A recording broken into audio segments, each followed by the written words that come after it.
ଅନୁକୂଳ ସମାଚାର ବିଶେଷ ଖବର ଉପସ୍ଥାପନା ଶେଖର ଦାସ ରାଜ୍ୟସଭାରୁ ଇସ୍ତଫା ଦେଇ ବିଜେପିରେ ମିଶିଲେ ସୁଜିତ କୁମାର ଦଳରୁ ବହିଷ୍କାର କଲେ ବିଜେଡି ସଭାପତି ନବୀନ ପଟ୍ଟନାୟକ। ଭୁବନେଶ୍ୱର ସମେତ ବିମାନବନ୍ଦରରେ ଆରମ୍ଭ ହେଲା ଡିଜି ଯାତ୍ରା ସୁବିଧା। ଚାନ୍ଦିପୁରରେ ଅଗ୍ନି-4 ବାଲିଷ୍ଟିକ୍ କ୍ଷେପଣାସ୍ତ୍ରର ସଫଳ ଉତକ୍ଷେପଣ କଲା ଭାରତ। ଓଡ଼ିଶାରେ ଚିହ୍ନଟ ହେବେ ବାଂଲାଦେଶୀ, ହଜି ଗଲାଣି ଅନୁପ୍ରବେଶକାରୀଙ୍କ ଆଖିରୁ ନିଦ।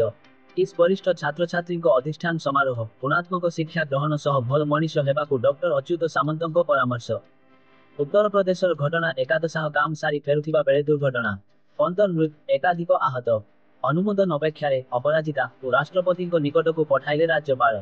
ଭାରତୀୟ ଅଷ୍ଟକ ବଜାରରେ ବଡ଼ ଧରଣର ହ୍ରାସ, ନିବେଶକ ହରାଇଲେ 5 ଲକ୍ଷ କୋଟି। କଂଗ୍ରେସରେ ସାମିଲ ହେଲେ କୁସ୍ତି ଯୋଦ୍ଧା ବିନେଶ ଫୋଗଟ ଓ ବଜରଙ୍ଗ ପୁନିଆ। କେନ୍ଦ୍ରୀୟ କେନିଆର ଏକ ବୋର୍ଡିଂ ସ୍କୁଲ ହଷ୍ଟେଲରେ ଅଗ୍ନିକାଣ୍ଡ ଘଟି ଶୋଇଥିବା ଅବସ୍ଥାରେ 17 ଜଣ ବାଳକଙ୍କ ମୃତ୍ୟୁ। ମୁମ୍ବାଇରୁ ଜର୍ମାନୀ ଯାଉଥିବା ବିମାନରେ ବୋମା। ତୁର୍କୀରେ ଜରୁରୀ ଅବତରଣ କଲା ବିସ୍ତାର ଫ୍ଲାଇଟ୍। ଚୀନର ହାଇନାନରେ ସ୍ଥଳଭାଗ ଛୁଇଁଲା ମହାବାତ୍ୟା ଜାଗି, 4 ଲକ୍ଷ ଲୋକ ସ୍ଥାନାନ୍ତର।